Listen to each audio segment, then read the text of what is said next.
Rolling. Okay, good morning everybody. Thank you, Dov, for the setup. And this week's Parsha is Parsha's Truma, found on page 444. Truma is a special Parsha for me. It's my Bar Mitzvah Parsha, actually. So, Mazel tov. thank you. Thank you. Just a couple of years ago. Rabbi, do you remember your speech? Like when you were a bar mitzvah? Oh, interesting. I mean, I'm just curious. I don't. Do you remember yours? Did you have bat mitzvah? Did you No, have no. I don't Well, remember my actually, speech. I do remember certain things about my bat mitzvah, which were very unique, because we had 18 girls do it and then 18 invisible girls from Russia do it. So we did it with Oh, wow. our whole shul. So it was like Very 18 of us and 18 vacant seats. And we Wow. spoke we did the Song of Deborah. So that I remember, but my part, I can't remember. I don't remember my speech. You know, I mean, I'm just curious. No. You know. No, I don't. I mean, often with these things, you don't. I don't remember. There's certain Yeah. things about it. But a lot that- of things you think you remember, but you've seen a picture of it. Like Yes, I and you don't remember, actually I remember standing by the bima to getting my aliyah because it was on a Monday. Right, my celebration was on a Monday because it was President's Day. So and it's an interesting picture because I'm a couple of inches taller than my father at my bar mitzvah, who's a couple of inches taller than my grandfather. And I seem to remember that, but then I saw it was a picture that I'd seen. And that's actually what I was remembering the picture more than the More event. than the actual thing. Yeah. Okay. So Parshas Teruma. What does Teruma mean? Teruma is a contribution, a donation. Okay? And this is dealing with the donations that were made towards the construction of the Mishkan, of the tabernacle and all of its kalim, all of its vessels. So who'd like to lead off the first two psukim in Hebrew? I don't know my usual Israelis here. Yes, Marta. וידבר השם אל משה לאמור, דבר אל בני ישראל, ויקחו לי תרומה מהם. כל איש אשר ידברנו ליבו, תיקחו את תרומתי. Beautiful. In English, Stu, you want to take off that 1 and 2? Hashem spoke to Moses, saying, "Speak to the children of Israel, and let them take for me a portion. From every man whose heart motivates him, you shall take my portion." Okay, now what seems strange What is that? over here? What seems strange? What is a portion? Okay, a portion, Tape. right? So truma, morning. So truma is being defined as a portion, right? I would probably say better a donation, a contribution. Okay, so let's substitute contribution or donation for the word portion. And we still have something very strange in this passage. When you donate, you give. Okay, Dov. Right? Speak to them and let them take for me a portion, or let them give to me a portion.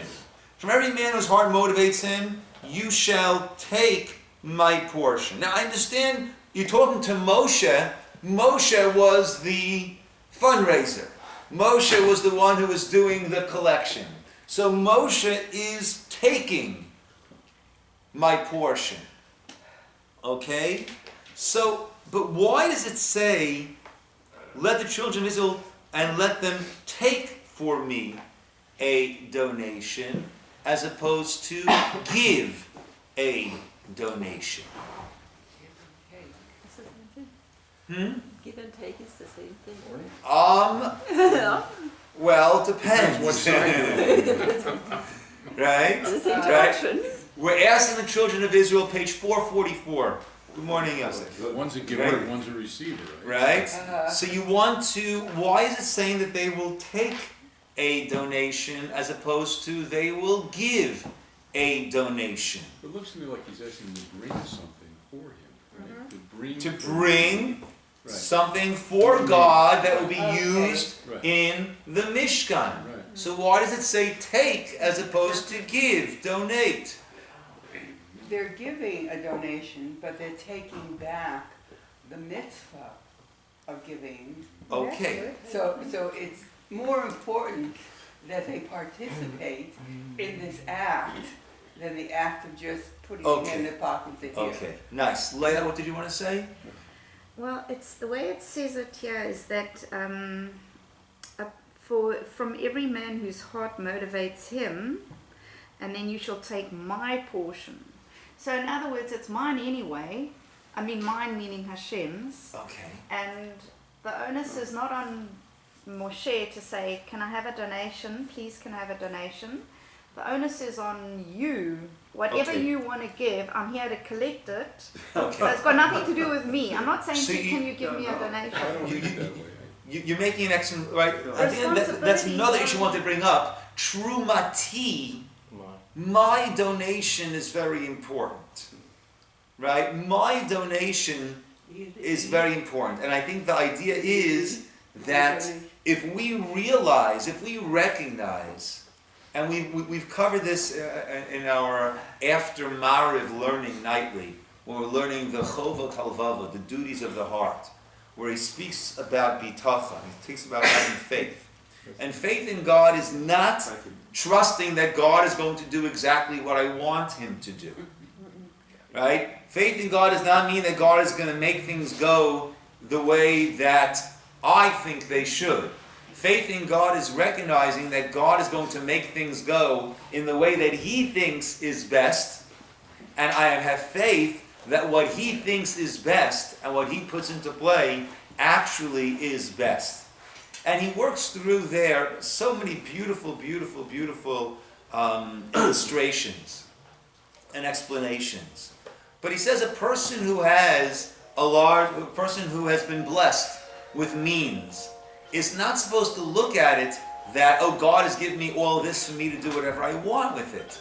He's supposed to view it that God has given me, God has chosen for some reason that through me, I will be the conduit through which his blessing will flow to different people.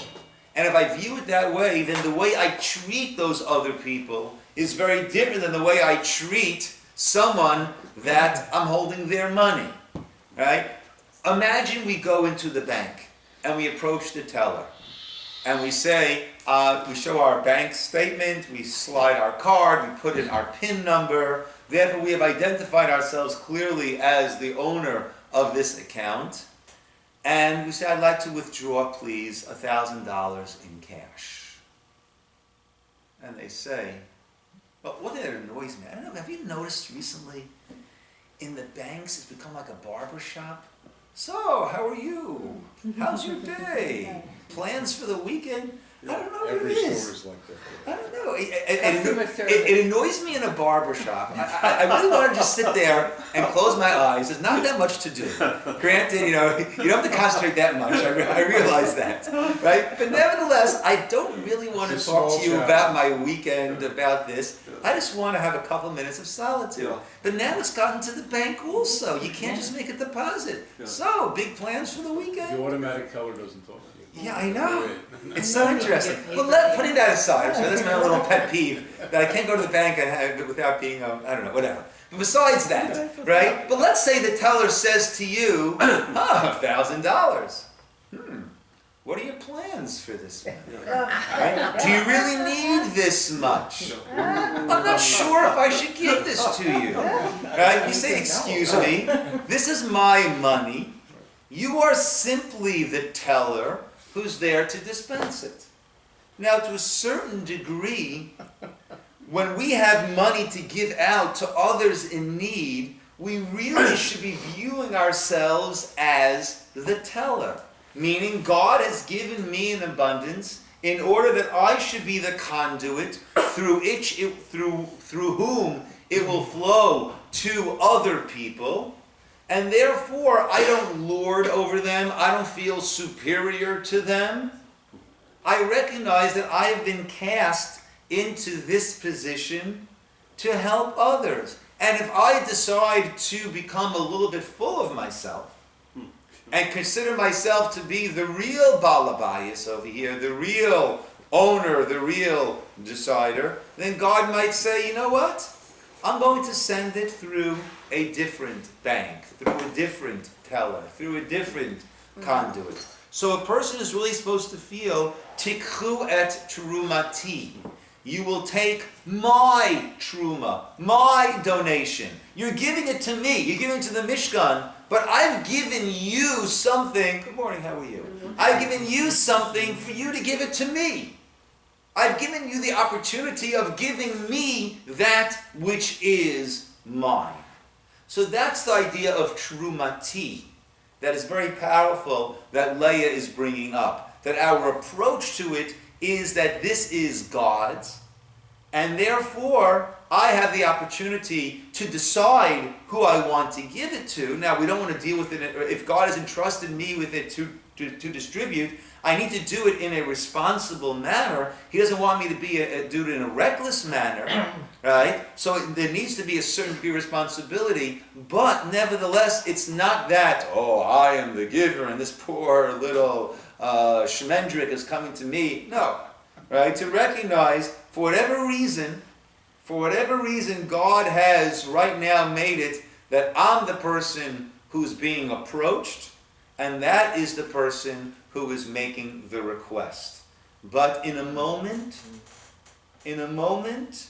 those roles can be reversed. And that's why I've mentioned a number of times, a person should always view a situation and say, if the roles were reversed, how would I want to be treated?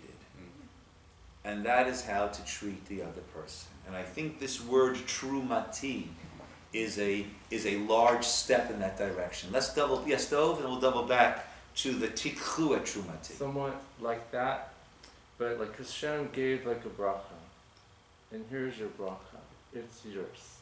Hashem says, take from that, this is now mine.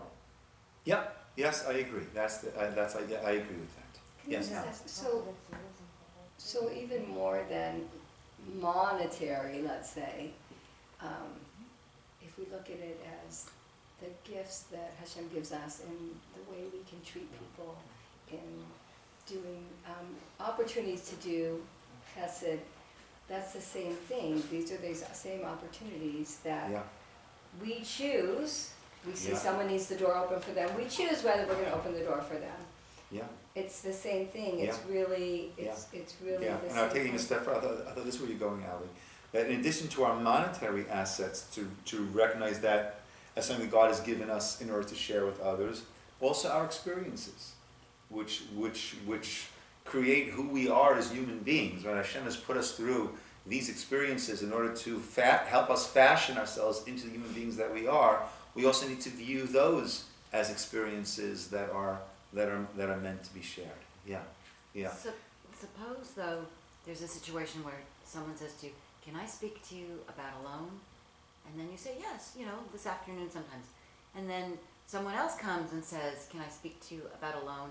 And your means are such that when you finally discover the terms, then would it be appropriate to find out what each loan is for? That's what I'm saying. You need to be responsible. Yes, of course. You need to be responsible. I mean, but Right. normally if one person came and you could afford it, you would just say, "Yes, here, what are the terms you want, when will you pay back?" And We need to, every situation is different. We need to be responsible in what we're doing. We can't be reckless in what we're Because doing. it's Hashem's money. Correct. So He gave it to us in order to distribute it, but not to go on top of a building and throw out $100 bills and say, "Hey, anyone who needs, come and take." Right? But to do it in a responsible way. Yes, Leah. But the point I was trying to say is that the responsibility is not on the person saying, "Can I have a donation?" And then, so I'm coming, it's my responsibility to say, "Can I have a donation?" But it's actually, I'm just the Correct. passive person here. Correct. The Maaser. responsibility Right? A is on person. All right. Maaser means me'eser, means to tithe one's income. Right? Which means after taxes, which is what you're actually taking home, to give 1/10. That's my responsibility. I keep a separate accounting to make sure. That's my responsibility to distribute it. I need to use my discretion and my judgment to say where should I best, how should I best distribute it. But it's my responsibility. If people come to me, fine. If people don't come to me, then I need to seek out those tzedakot. Yes, that is correct. Now coming back to the Yichuli Truma. I've mentioned this before. There's a beautiful story about Rav Yaakov Yosef Herman, who was a person who came to America, to New York. This is in the 1920s, 1930s. There's a famous book, a Jewish book, All for the Boss, written by his daughter, Ruchama Shane, about him. And this is well before Torah Judaism had really taken its roots in New York.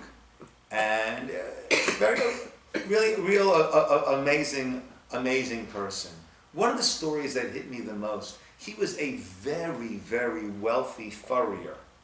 This is in the 1920s.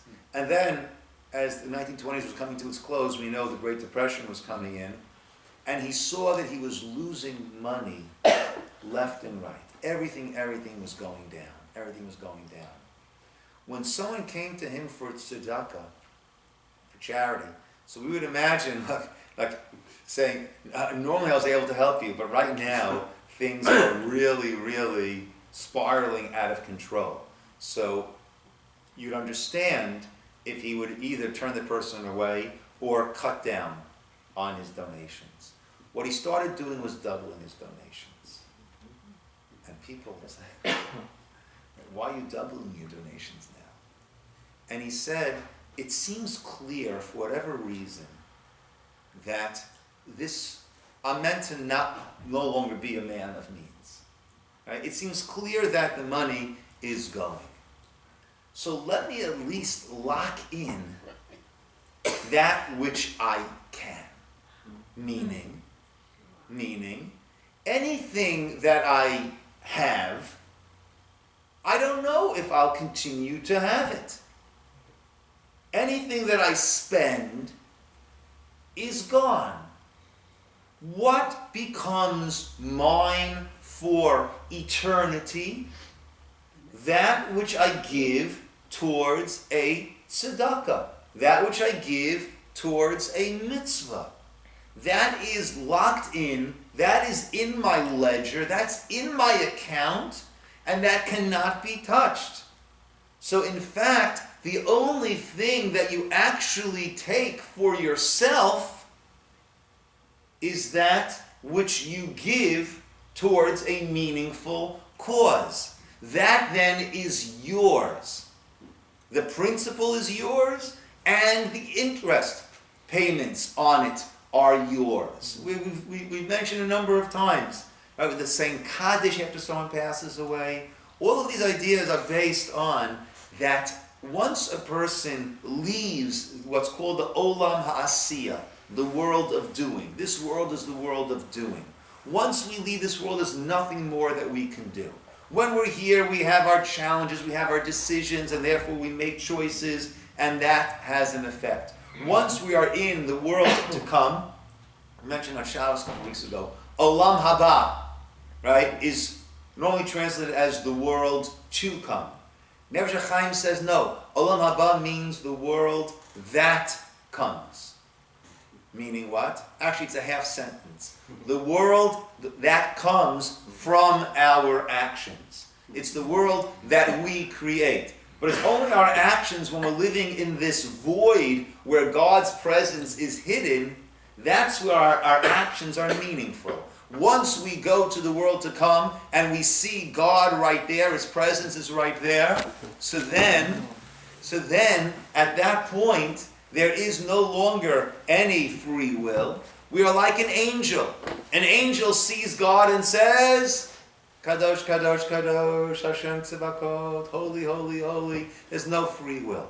So how does a person then continue on? We say you should go mechayel el chayel, from strength to strength. How does a person, in fact, in the world to come, go from level to level? through that which they have planted here in this world that is paying its dividends. Meaning, a person gave tzedakah, gave money to a shul, gave money to a yeshiva, gave money to an orphanage. And now that place, that institution is continuing to do good work, partially because of the money that that person gave. So now they are still effecting good down here in this world.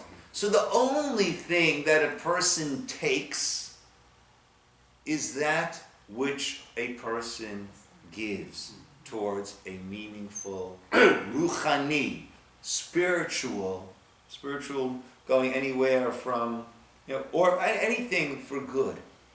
That is what you take. So therefore, speak to the children of Israel, the yikhuli teruma.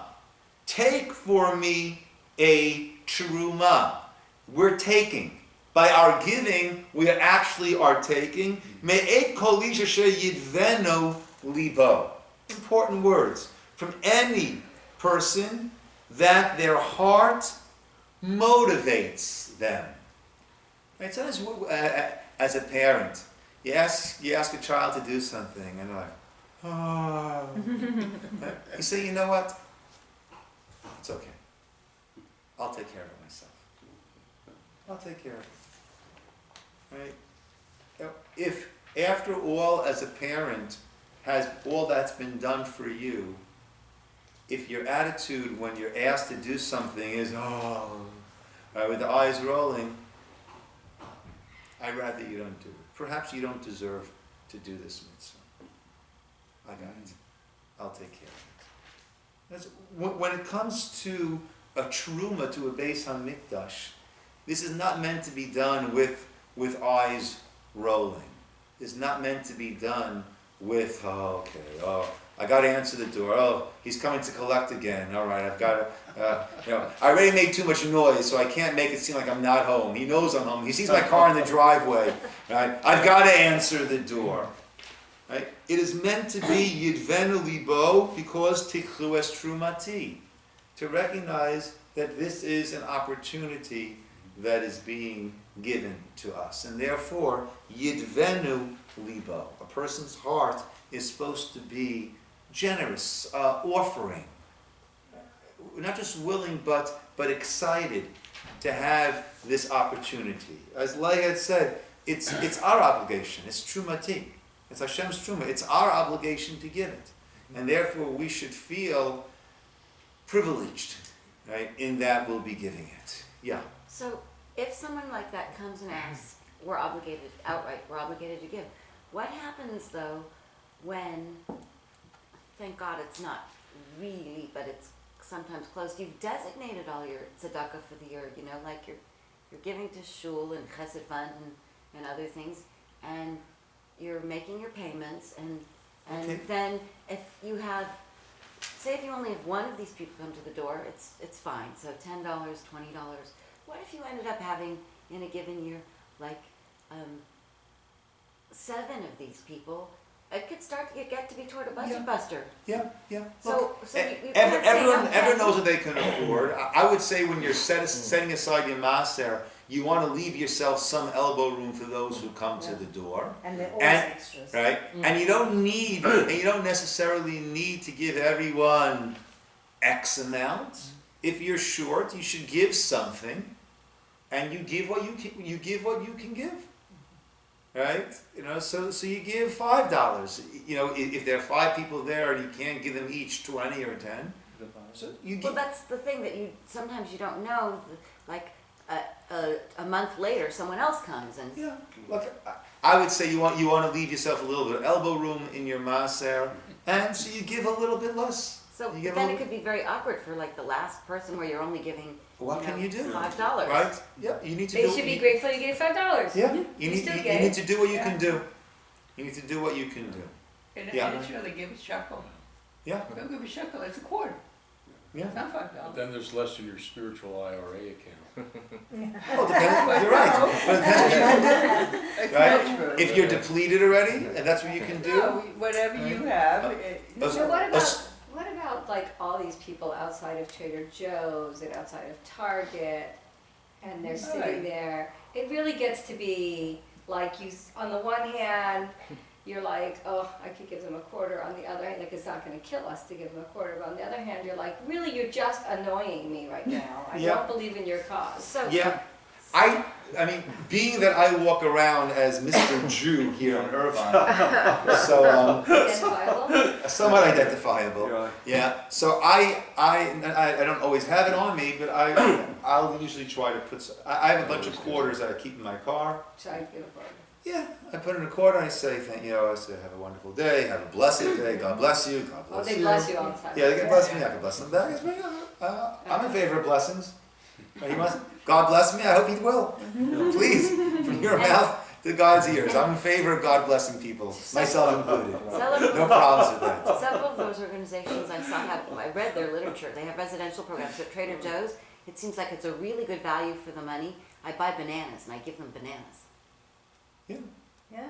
If it's a hot day, Yeah. if it's a hot day, sometimes I'll buy the guy a cold drink as he's sitting A outside. lot of those sitting outside that have boxes, the boxes are locked. They have the keys to the box, and 50% of that goes to them, and 50% of it goes to the charity. You know something? Okay. That very well might be the It's cause. okay. For the 25 cents that I'm putting in there, 12 and a half, I'm fine. But it's okay. Yeah. Because that's their Yeah. contribution. My father's in one of the bracha. Society. Used to say something that made impression on me. Right? Is it all going to the charity, or is he taking some of it? You know Doesn't make something? any He'd say to me, if he's sitting outside there with his hand out collecting, he probably needs something. For sure. So I'm not going to forgive him, For sure. right? If some of it goes into his pocket. And the Gemara also, very interesting, the Gemara in Kesuvos says that we owe a debt of gratitude to the Ramaim, to those who really are shysters, to those who really are deceiving. We owe them a debt of gratitude, the Gemara says. Why? Why do we owe them a debt of gratitude? Those who come collecting, they really don't need it. Why do we owe them a debt of gratitude? Because not that there were such people, that when someone comes to our door, how could we not give them such an abundance? Person comes to the door, I'm about to be evicted. Right? So here, I'm planning a trip to Israel. How could I go to Israel when this person might be evicted from his house? I should cancel my trip to Israel and take the $1,200 for the plane ticket and pay this fellow's rent.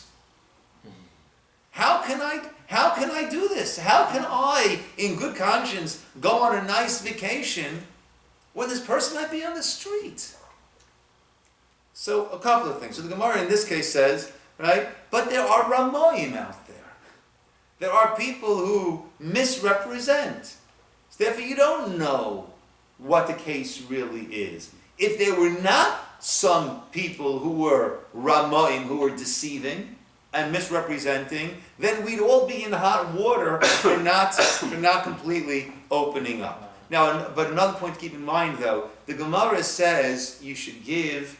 Well, the pasuk says aser ta'aser, tithe you shall tithe, and the Gemara says aser kedei shetit asher, tithe in order that you will become wealthy. Right? Again, that's the same idea. Tichur trumati. You think you're giving, you're actually getting, you're actually gaining. But the Gemara says don't give more than a fifth. Don't give more than 20%. Hamosif Lo Yosef Yoter Mechomesh, right? Don't give more than 20% because you don't want a situation that you'll end up needing. Now I imagine if I'm Jimmy Buffett, right, or if I'm Bill and Melinda Gates, then giving more than 20% is not going to run the risk of compromising my life, and that it will make me need to give. But in general, the Gemara says you don't want to give more than Chomesh. Yeah. Let me ask if it is what I do when I see people need or when they approach me, and I also don't know if they really need or whatever it is. I put money aside and I said, okay, maybe not to them, but I know that I have to give to someone today. So I pass the responsibility because then I give to organization or somebody that I know that they will distribute to whoever needs. Good. So I wonder if it is my responsibility to take care of the one that approach me, or I'm basically passing the responsibility to somebody else to take care of those. So you're making an excellent point, Nathan. I would say majority of the tzedakah should go to an organization who you know will be distributing it in a responsible way. At the same time, someone approaches you with this handout, put something in there. It could be a quarter. It could be 50 cents. I'm right. I put the quarter, but Right. I want to make a contribution that make a difference. Right. So therefore it makes sense to try to give to an organization that you know is reputable and you know that they will distribute it. There also is a concept of kedima, of prioritizing, of who takes precedent, right? And your family, right? Your nation, your neighborhood, all of these take precedent. When people come to the shul, because there is a rabbi's discretionary account, and very often they're looking for large donations, and I have to explain to them that there are many needs that I need to fulfill here in the community. So I can give something, but I can't possibly give, the X amount that I try to say as nicely as I can and say it respectfully. But I am a steward. This is not my money. I am a steward over this fund, and there are responsibilities here at home, which are really I feel more my responsibilities than those that are far flung. Yes. Can I segue a little bit? Here it says, from every man whose heart motivates him. I'm wondering if this happened after the sin of the ego, and then everybody's heart is motivated at that point. Because I know that there was something was given so much that it stopped. That's an interesting point. Yeah. Yes. I'm sorry. I didn't quite understand about shysters. You said Ramayim. I had an experience, I'm going through an experience because I had a very large plumbing problem that's going on for 7 weeks now. And I dealt with 4 different plumbing companies and things, and I finally found somebody and was doing it. But the fact that one person told me it has to be done this way and cost you so much, and another person's insurance said, oh no, you don't have to, but they didn't want to pay the insurance. And then someone else told me something else. I was under the impression that somebody was taking advantage of me, so I prayed to Hashem. And I think I still have to pay something because it's a big deal. And I did this morning, gave a check. And but I felt for quite a while in this period that people were taking advantage of me, and I was a sucker. And they thought I was a sucker. So I don't see how this is connected. Yeah. What value these people were in my... I had to pray, and that was good. The Gemara is talking about specifically those who are collecting charity.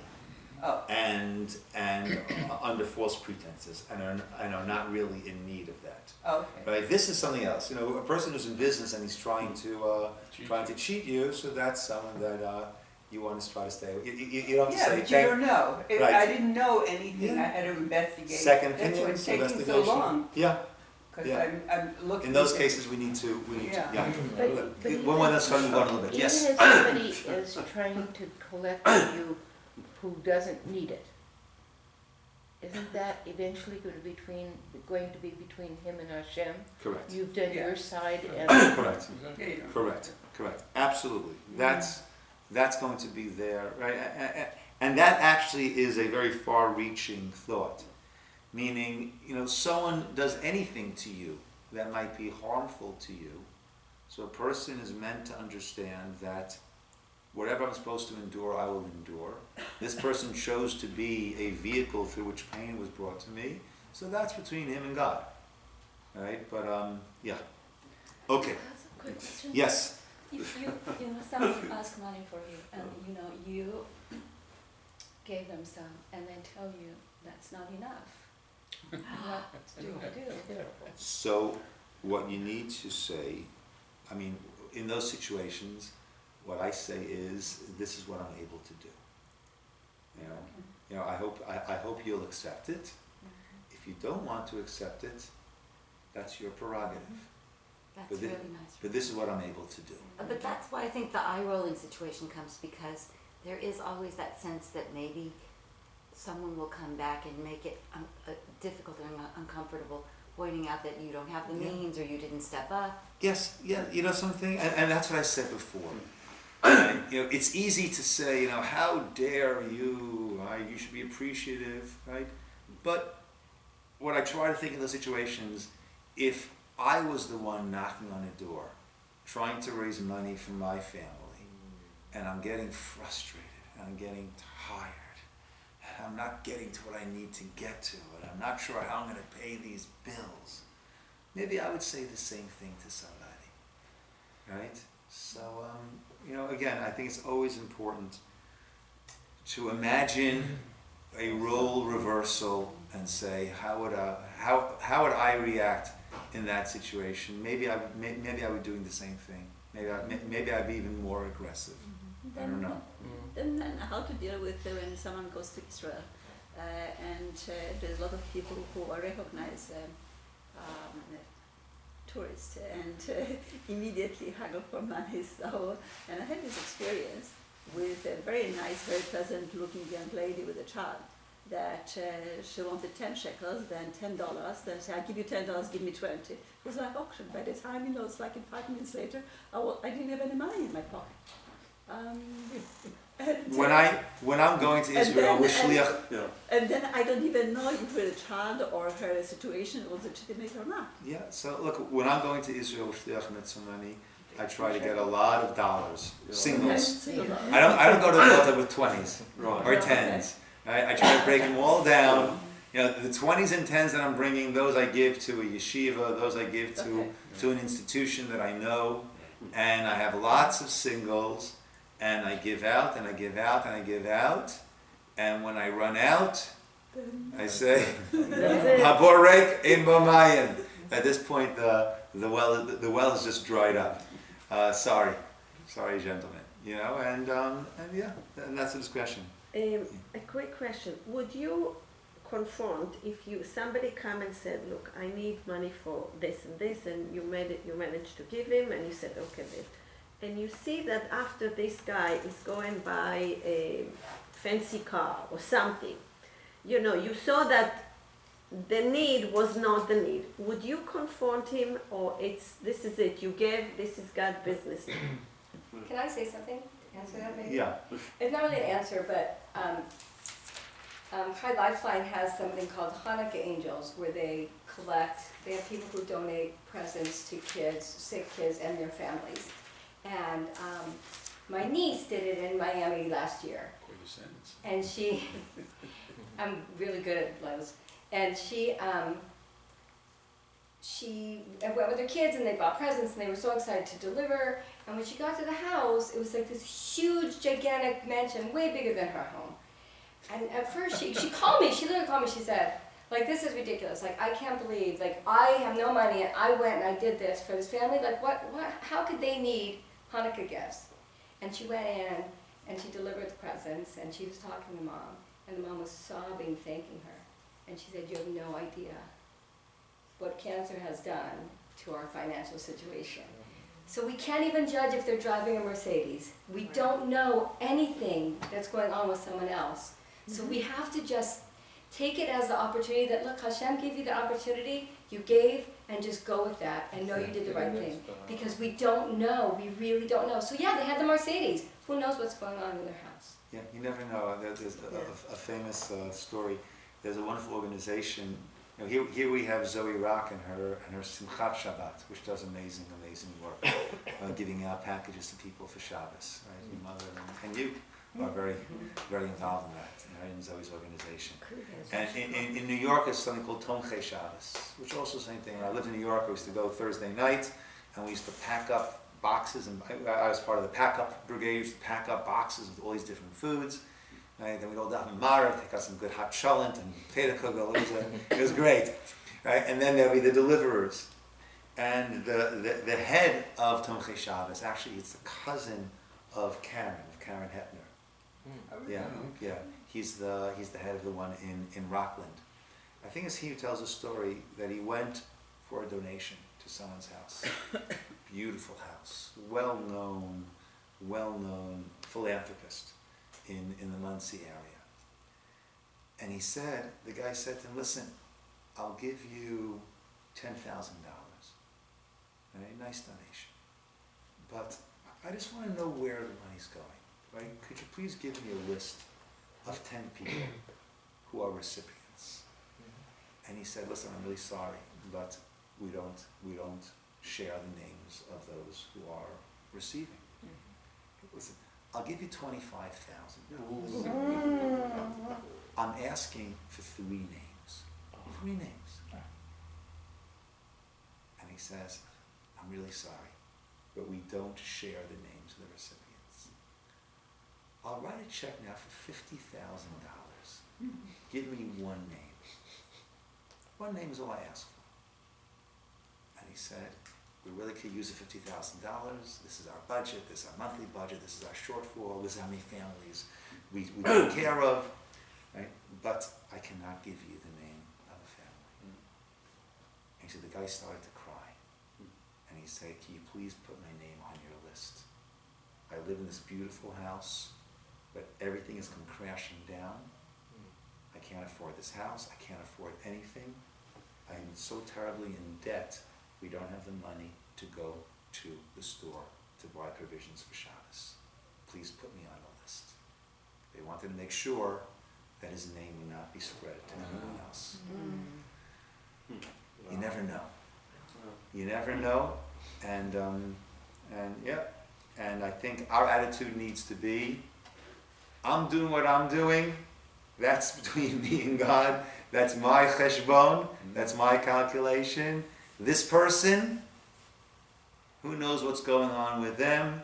That's between them and God, and I don't need to jump in the middle of it there. Yeah. Can we pray a little bit to ask Hashem to change this situation? Yeah, that's a good thing to do. To say a short tefillah. It's interesting about this idea when you said someone who comes in a nice Mercedes, right? So there's a famous. Take a look on page 446. Right after the paragraph break.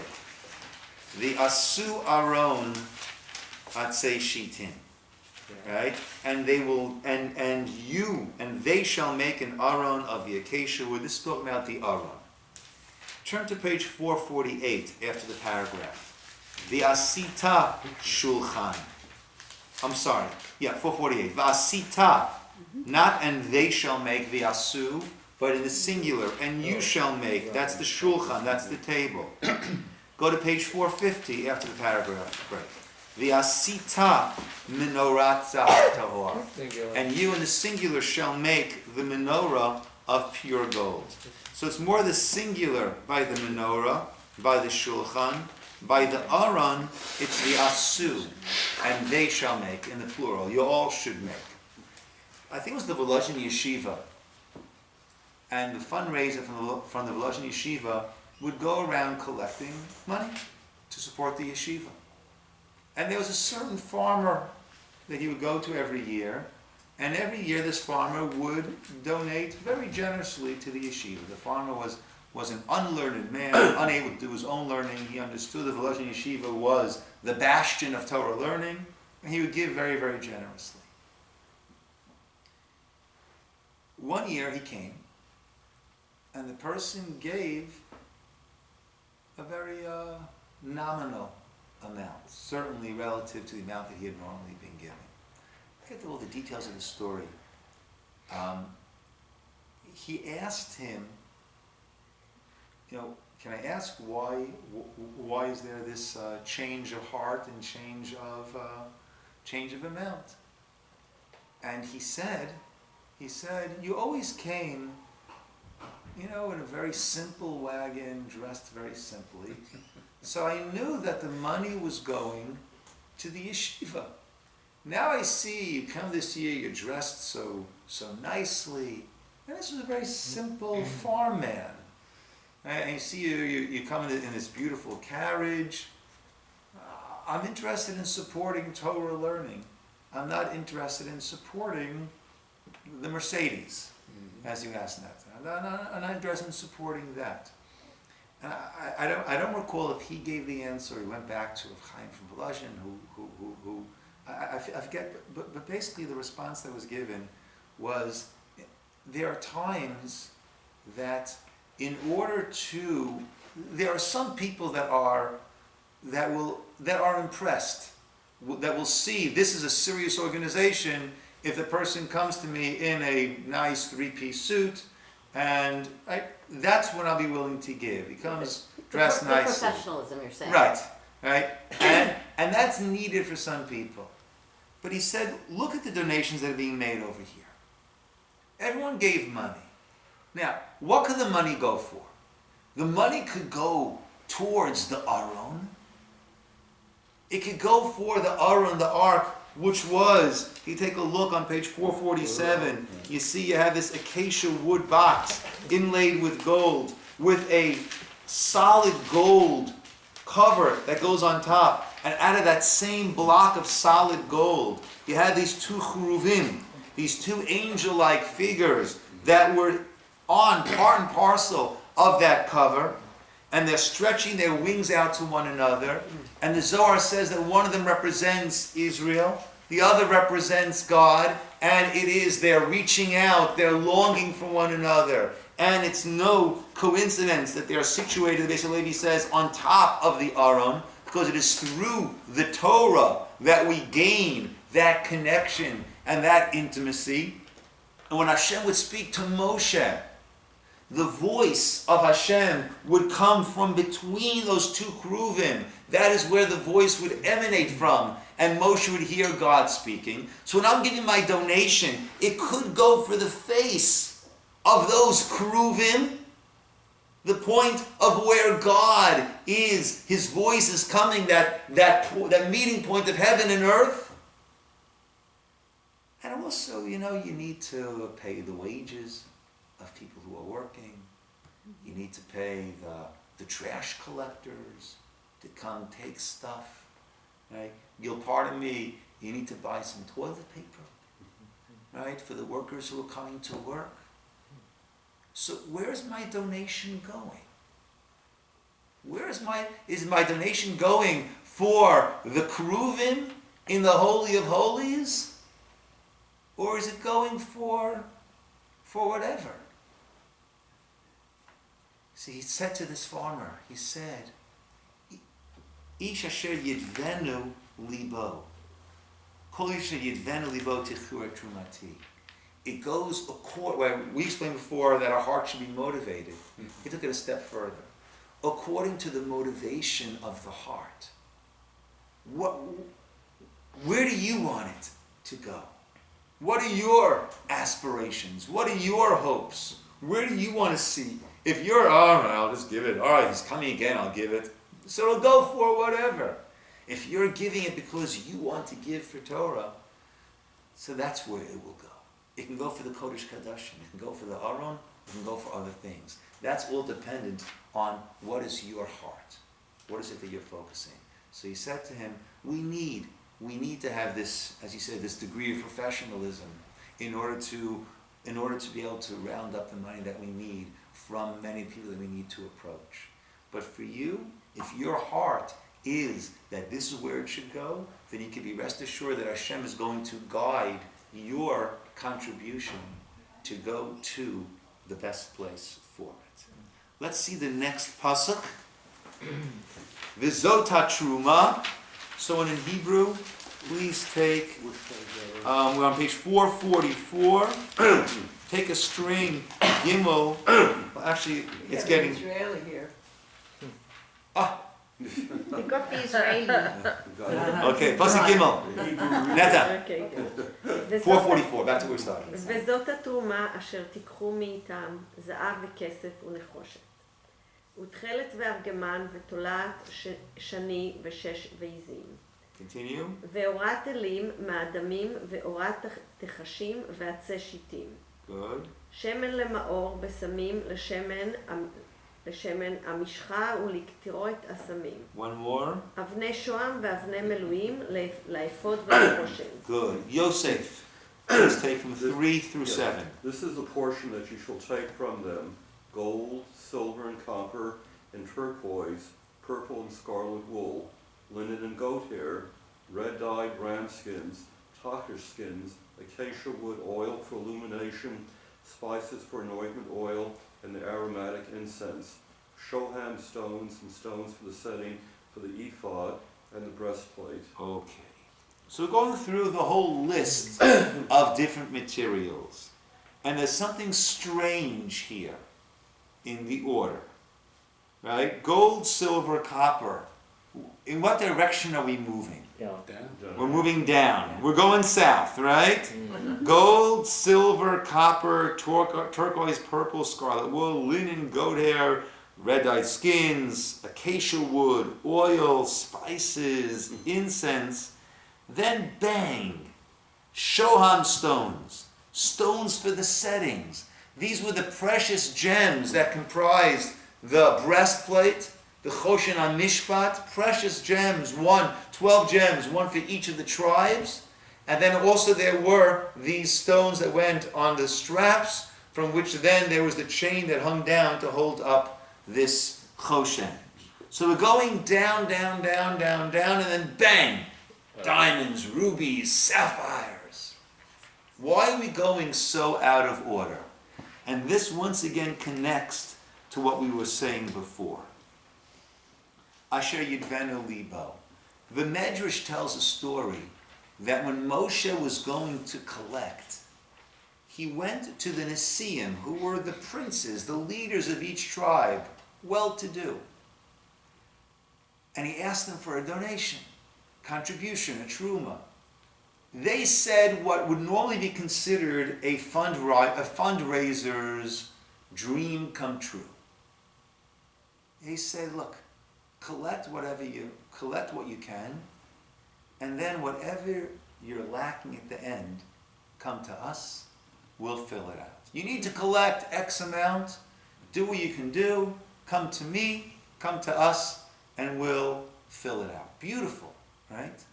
Well, what ended up happening was, in the end, there was nothing that Moshe needed besides these gems.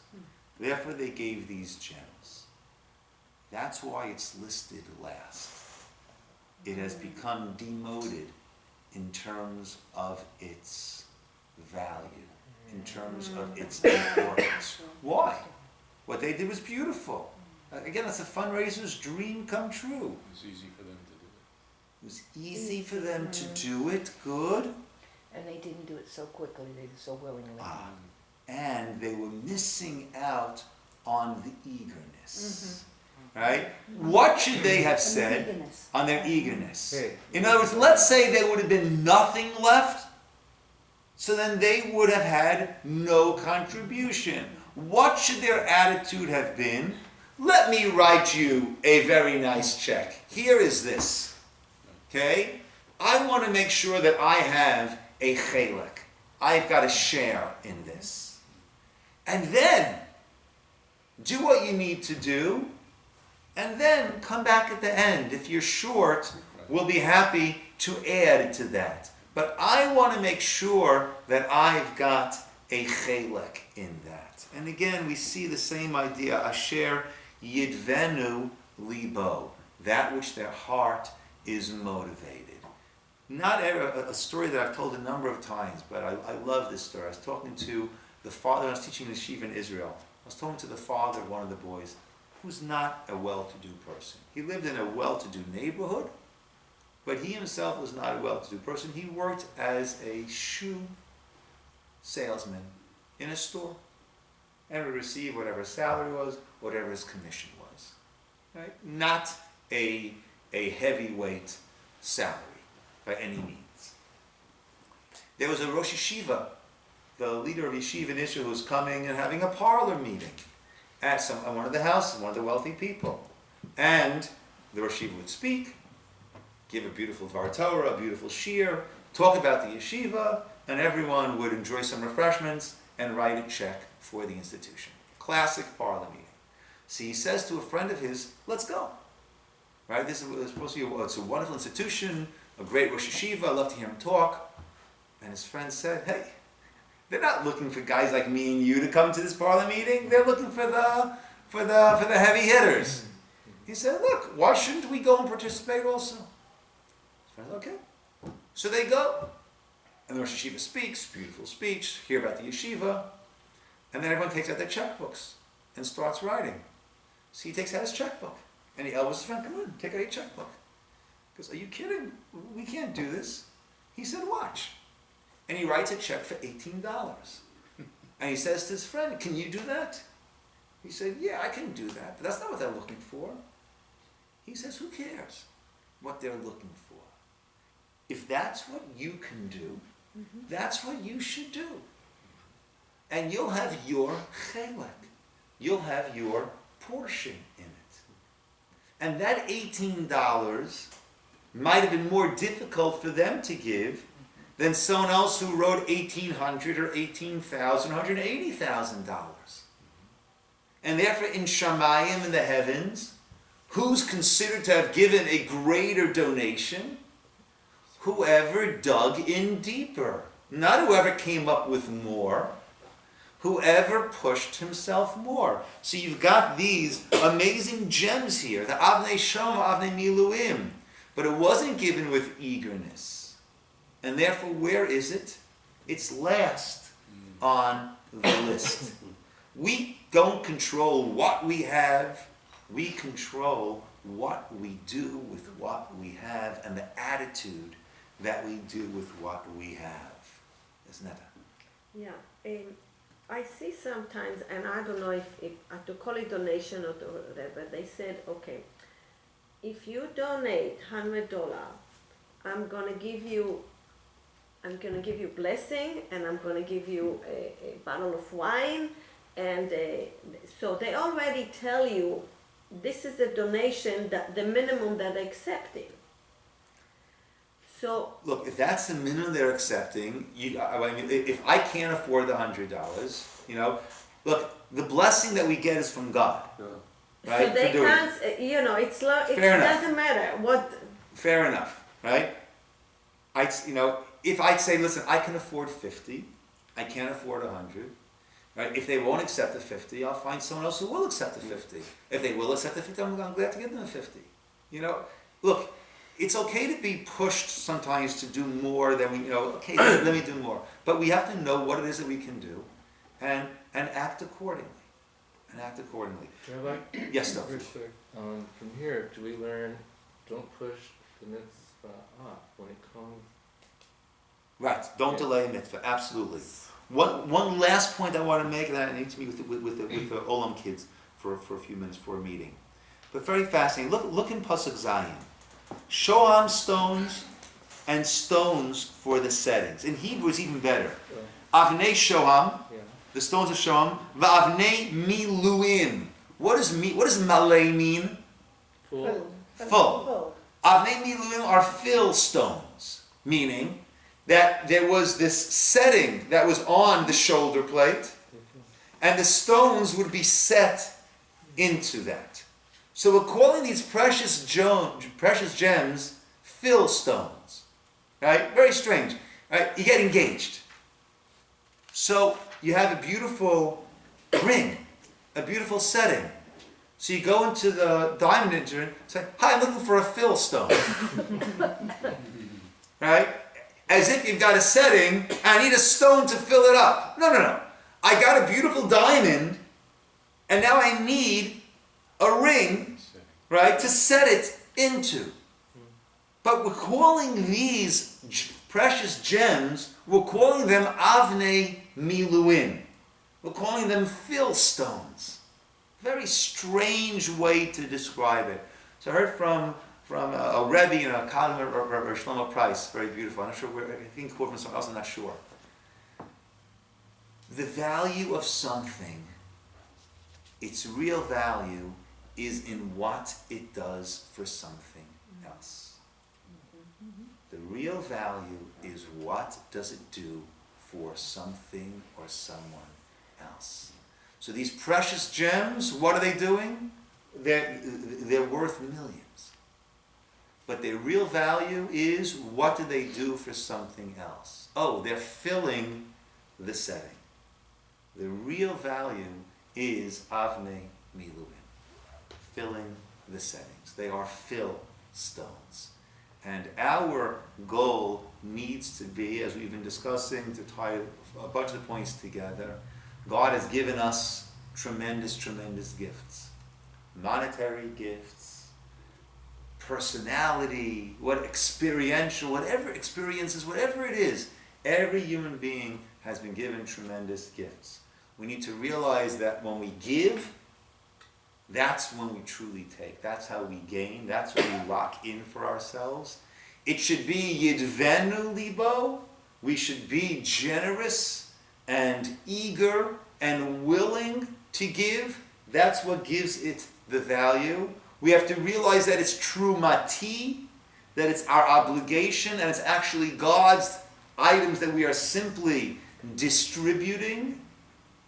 That is what gives it the true value, and the value is the Avnei Miluim. When we take all the gifts that we have and we use it to fill and embellish and help and uplift others, that is the true value of what we have, and that is the true value of the human being, when they are the Avnei Miluim. I've heard the word Miluim in another context. Miluim is also the reserves in Israel. Yeah, that's what I Right? heard. Basically, you're filling in for the regular soldiers when they take their vacations. Then the reserves, Miluim, right? They fill in. Yeah, yes. Thank Okay, you we to will call it whoever- over here, everybody. Thank you to whoever bought the pastry. Yes. And is there someone we should have that brought Yes, in mind for? this is for Mark Freeman's grandfather, Louis. which was Louis Himmel, Yehuda Leib Ben, I forget, right? But yes, all the refreshments was Eli Nishmata. Tonight is my father's field, and Thursday I'm going to be lunch and learn. So I would come. Is that okay? I'll come tonight for the party. What time do I come? 6:30. 6:30. Yes. You're always welcome. Yeah, well, it's because this is yours. Yeah, always I welcome. don't really come. Yes. Rabbi, I was Yes. told Shoham is onyx. Is that not correct? Huh? She's an onyx. She's an onyx. Yeah, I want to know here. Avnei Linda Shohan. Yes. In your book, in your textbook, do you have a copy of the page on how to write the letter? I'll make a copy. Thank you, Rabbi.